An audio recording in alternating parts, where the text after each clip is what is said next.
Anda kembali menyaksikan Kompas Pagi, Saudara. Kota Palembang resmi menerapkan pembatasan sosial berskala besar atau PSBB hingga 2 Juni 2020.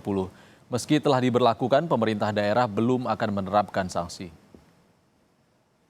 PSBB mengatur sejumlah hal, terutama kegiatan pendidikan, dunia usaha, dan transportasi.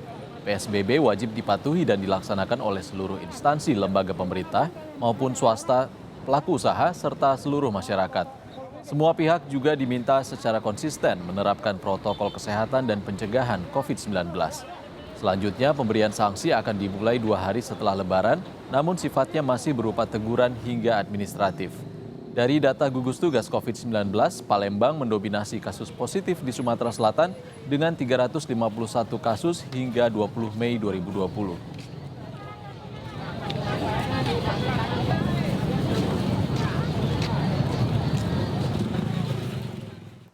Terkait dengan sosialisasi hari kedua pelaksanaan PSBB di Palembang akan disampaikan oleh jurnalis Kompas TV, ada Purwantoro di sana. Selamat pagi, Purwantoro. Kalau kita bicara ini adalah hari kedua pelaksanaan PSBB di Kota Palembang, seperti apa di sana pelaksanaannya? Apakah banyak yang ditemukan melakukan pelanggaran PSBB ini? Ya, selamat pagi Nilu.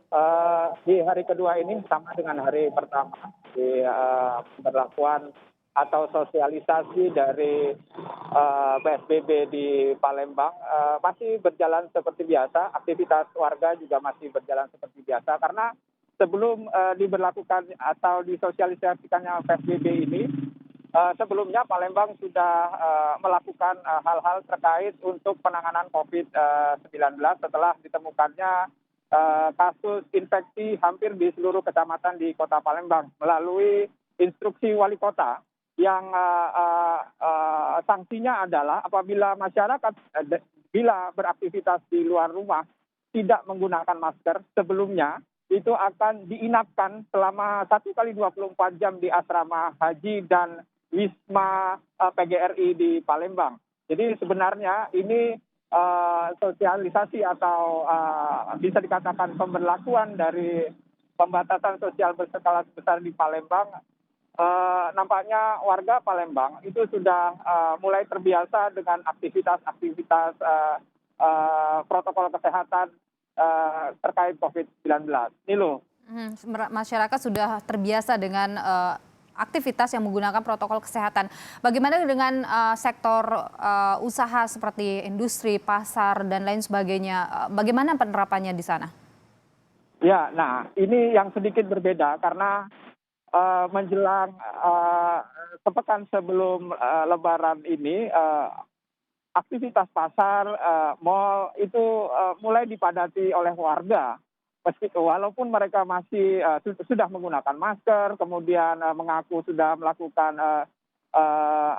social distancing atau jaga jarak fisik, namun kepadatan-kepadatan di area-area tersebut tidak dapat dihindarkan. Alasan mereka adalah untuk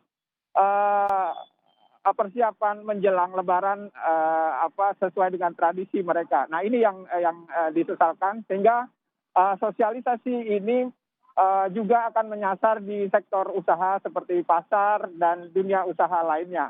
Sektor-sektor usaha tersebut di Palembang juga akan dibatasi waktunya saat pelaksanaan PSBB hanya 5 jam dalam sehari. Ini loh. Akan ada pembatasan waktu buka bagi sektor usaha. Nah, kalau kita bicara soal Sumatera Selatan, angkanya masuk dalam 5 besar kota dengan jumlah positif COVID-19 yang terus meninggi begitu. Bagaimana dengan fasilitas kesehatan di sana? Apakah sudah cukup memadai untuk kemudian apabila terjadi lonjakan lebih besar lagi kasus positif di sana? Ya, Nelo, sejak kemarin tanggal 20 Mei 2020 di Sumatera Selatan itu total kasus positif mencapai 646 kasus COVID-19. Dan Palembang sendiri mayoritas berada di merupakan kota yang paling tinggi kasus positifnya. Di Sumatera Selatan sendiri gugus tugas sudah menyiapkan ada 5 rumah sakit rujukan ditambah dengan rumah sakit darurat di Wisma Atlet yang merupakan ODP Center dan PDP Center yang ringan. Jadi seandainya memang terjadi ledakan, beberapa rumah sakit tersebut sudah siap menampung atau menangani pasien-pasien yang perlu penanganan terkait COVID-19. Dan perlu diketahui juga untuk pemeriksaan swab di Sumatera bagian selatan, Palembang menjadi rujukan sebagai laboratorium penelitian untuk swab kasus COVID-19. Nilo. Baik, sejumlah rumah sakit, ada 5 rumah sakit yang sudah disiapkan apabila terjadi lonjakan jumlah kasus positif COVID-19 di Palembang, Sumatera Selatan. Terima kasih laporan Anda, jurnalis Kompas TV Purwantoro. Tetap jaga kesehatan.